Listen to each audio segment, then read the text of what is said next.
id Software are often credited for pioneering rapidly advancing graphical technology, but they were just as proficient in the world of audio, going from Doom's iconic but admittedly dated effects to Quake's haunting soundscape within the span of just 3 years. The advent of the CD-ROM allowed games to take further advantage of this, whether it was hiring the talent of film composers like Harry Gregson Williams to create music for Metal Gear Solid, or packing in a collection of headbanging tunes into Tony Hawk. Games became more and more confident to use music to enhance their experience. Today, big-budget games featuring large orchestras and established composers is becoming quite common, with overwhelming anthems, chanting choirs, and lots of content. Hunt down any game rip and the list of tracks borders on insanity, and even more so if it's a game where you can select multiple playstyles. Music in games as a whole has continued to grow and scale every year. But there's a unique question when it comes to composing for a video game. Is the music made to score where the player is, or what the player is doing? CDs and DVDs certainly allowed for more music to be included, but by and large, to save data and time, most games scored the level, or the atmosphere that's meant to be conveyed. As time passed, some games began to experiment with using multiple layers that build up to coincide with the action. By the time Max Payne 3 was released, these layers grew immensely. Meanwhile, games like Deus Ex Human Revolution took the approach of creating alternative versions of each track, typically broken down into ambient,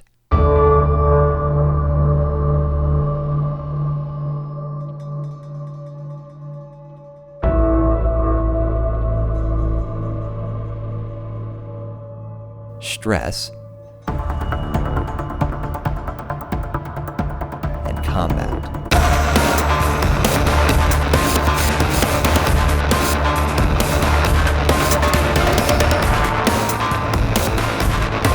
The result is a soundtrack that attempts scoring the player's input, rather than just setting the mood for where they are. However, while I think Michael McCann is a genius who's never failed to deliver when it comes to music, the way his music is edited in Deus Ex has a few downsides. I suspect that due to how large of a game Deus Ex is and how many ways you can tackle a problem, the music often cuts between the 3 tracks instead of subtly building up in layers like you'd find in a more linear game, say Halo 3. It means that for as great as the music itself is and how well it fits into the environment, depending on what's going on, the shift in atmosphere can feel a little jarring, like you've skipped a song's introduction. And there's something else. Deus Ex is a role-playing game, which are about decision-making and building up a character, and this means that while action music on its own is very fast-paced, the gameplay doesn't keep up.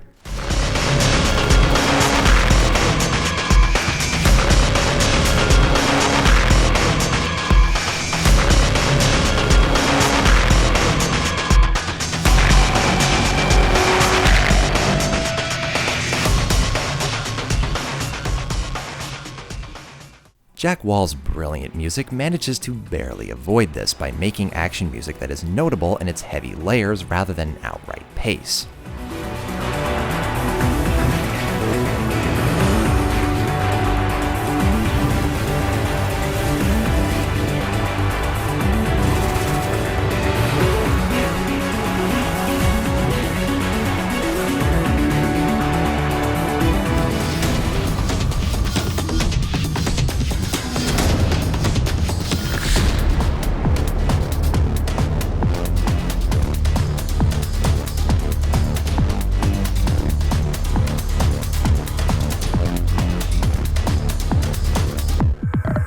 But due to Mass Effect's constant pause and play, and Call of Duty's stop and pop shooting, the music often boils down to a single track that isn't connected to the player's actions. Creating effective action music in games that adapts to the player's input is a tremendous feat, and the big challenge is that most of the time games aren't fast enough to have wickedly rapid anthems outside of racing or rhythm games. Mainstream action games in particular, as we've moved away from the arena to the battlefield. Even id Software followed this route, going from Quake 3 Arena to Doom 3, a slower-paced title that's more about taking in the environment rather than frantically running through it while managing resources.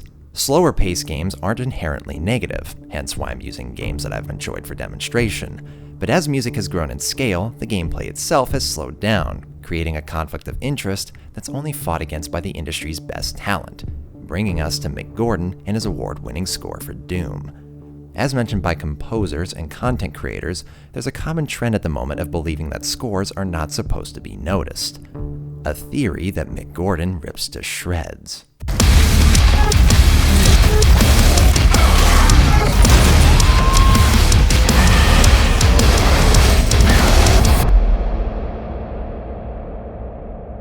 The return of speed and strafing presented an opportunity musically. In the same way that id Software retrained Doom's spirit rather than its exact mechanics, Mick Gordon retains the emotional immediacy from id's previous composers of Bobby Prince, Trent Reznor, and Sonic Mayhem, while delivering his style that's combined with new audio editing technology. Doom's gameplay loop was engineered in such a way that it happens to echo the patterns of songwriting. Contrary to popular belief, but Doom is not relentless action. It elegantly inserts pieces of quiet time, long stretches of pure atmosphere, and world building. Combat isn't merely about centering your screen and pulling the trigger. It's about movement, dodging incoming projectiles, managing your resources, juggling your health, ammo, and equipment pool, while always having access to a fast way of earning guaranteed resources that potentially leave yourself vulnerable to attack. There's build-up, transitions, choruses, and crescendos. To briefly analyze the glory kills, they can be viewed as a gameplay equivalent of that moment in a song when all of the attention is given to one instrument for a brief moment, while the rest of the band eagerly awaits to push their equipment to the breaking point. Comparing waveforms of gameplay and music reveals what Mick Gordon took advantage of. He's working on a game that for once allows intense music to be properly in sync with the player's input.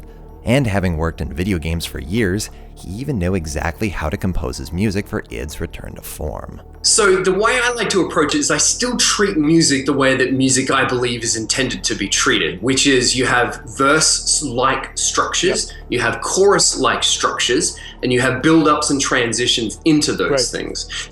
So I still write and approach music in that way.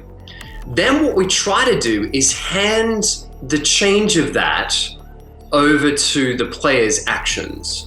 Now, typically how we achieve that isn't always just by having stems and kind of layering more stuff on top of each other. I actually don't like that method because what we're actually doing by doing this is adding more sound into the mix. This is happening at the point where more stuff is happening in the game. So you can see where I'm going with this. When we have more things that are happening in the game, there's going to be more sounds. When we're adding more music, it all just starts to get like pretty messy, right? So instead what I do is break the music into chunks, into segments, right? And I can create, say, 50 variations on a verse. And then what we do is throw them into a container, and those verse variations just randomize.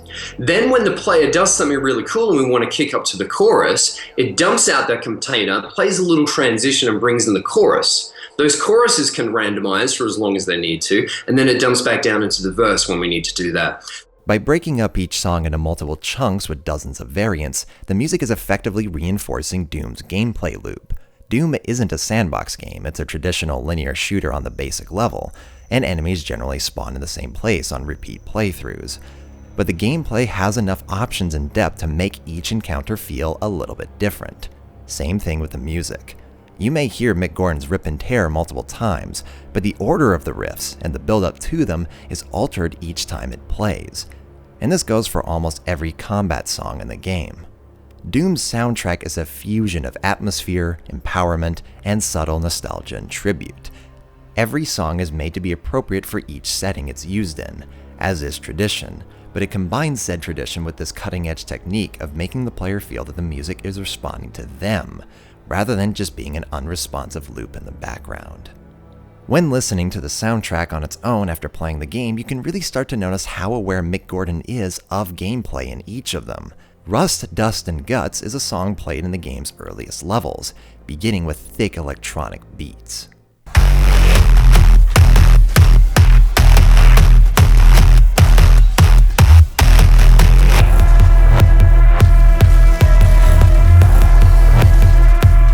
It's simple, and while it has no shortage of bass, you can't help but feel it's only scratching the surface, reinforcing the gameplay as you're just using the combat shotgun against 3 enemy types.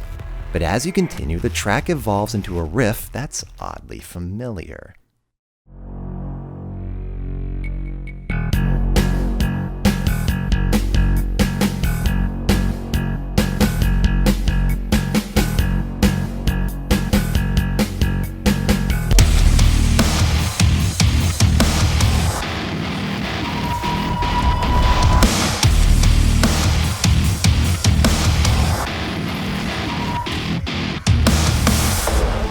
It's Doom, but as the composer puts it, bigger and bolder.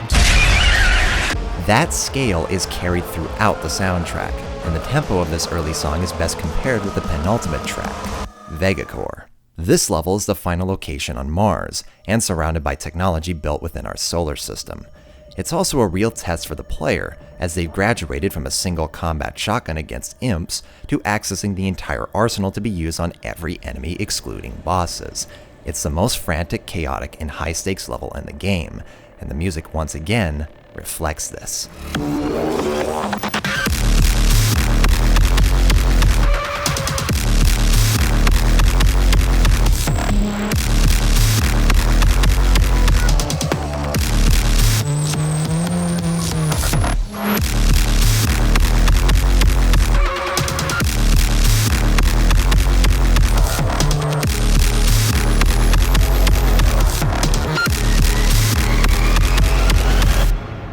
And there's another tribute to id's masterpiece.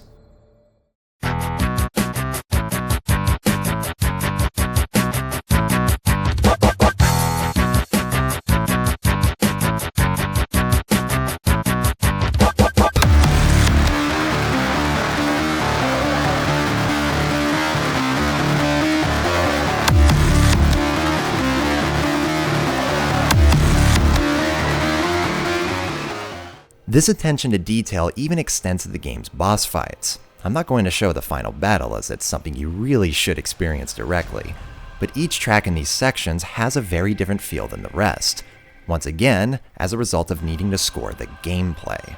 Notice how it pitch shifts to simulate the player strafing and dodging the boss in a one-on-one duel.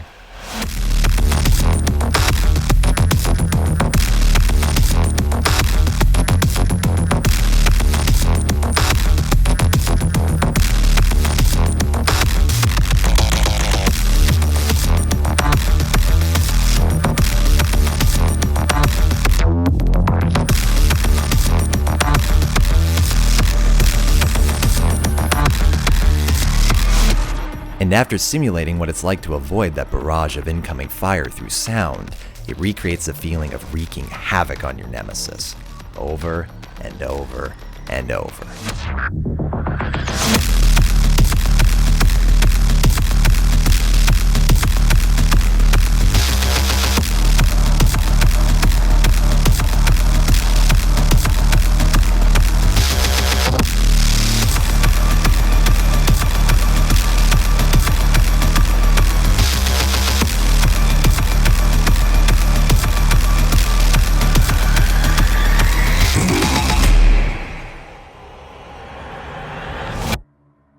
Unoriginally, I was one of the many that felt disinterested in Doom's announcement, and Mick Gordon's soundtrack, but rewatching the E3 reveal, I couldn't help but notice that the game's early rendition of E1M1, at Doom's Gate, fits the demo's slow and indulgent pace.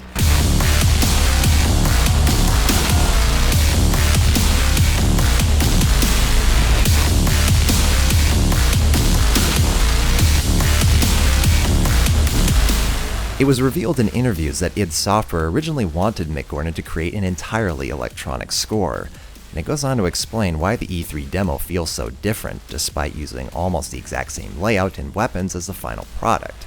The pacing of the gameplay, and therefore the music, isn't nearly as memorable. Thanks to id's audio team and Mick Gordon's talent, Doom's soundtrack is easily the year's most memorable, and stands out as an example of paying tribute without replicating. But the primary reason Doom stands out is that it had an opportunity to do something with music and player input that hadn't been previously achieved, and took it.